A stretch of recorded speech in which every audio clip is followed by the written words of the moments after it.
మీకు తెలుసా, మన ప్రపంచానికి సరి సమానంగా మరో ప్రపంచం తయారవుతుంది. అది ఎలా ఉండబోతుంది అంటే, మనకు తెలియని, మనకు గుర్తుకు ఉండనివి కూడా ఆ ప్రపంచానికి తెలుస్తుంది.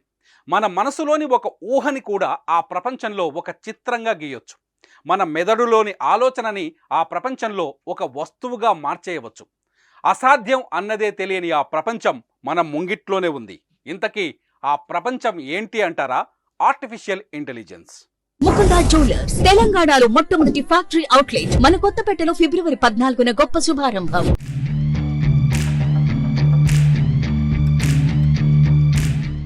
2 కోట్ల మందికి పైగా భక్తులు హాజరయ్యే తెలంగాణ కుంభమేళ సమ్మక్క సారాలమ్మ జాతర కోసం ఇప్పుడు పోలీసులు ఆర్టిఫిషియల్ ఇంటెలిజెన్స్ను వాడుకుంటున్నారని మీకు తెలుసా?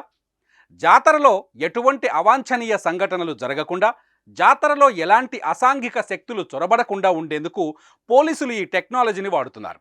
రాబోయే సమ్మక్క సారలమ్మ జాతరలో చీమ చిటుక్కుమన్న ఆర్టిఫిషియల్ ఇంటెలిజెన్స్ గుర్తుపట్టేస్తుంది. అది పవర్ ఆఫ్ ఏఐ.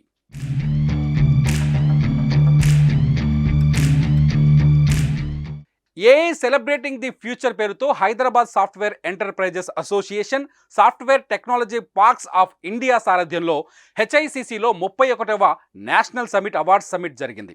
ఈ సమ్మిట్లో ఆర్టిఫిషియల్ ఇంటెలిజెన్స్ మీద కీలకమైన ఉపన్యాసాలు జరిగాయి. టీసీఎస్ ప్రెసిడెంట్ వి రాజన్న ఈ సభలో కీలకమైన ఉపన్యాసం ఇచ్చారు. ప్రపంచం మారిపోతుందని, మార్పుకు అనుకూలంగా మనం కూడా మారాలని సూచించారు.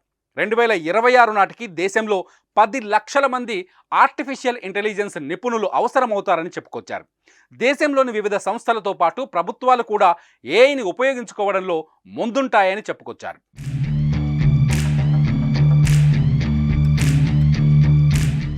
ప్రపంచ ఆర్టిఫిషియల్ ఇంటెలిజెన్స్ ఉత్పత్తులకు హైదరాబాద్ రాజధానిగా మారే అవకాశం ఉందని చెప్పుకొచ్చారు నిపుణులు.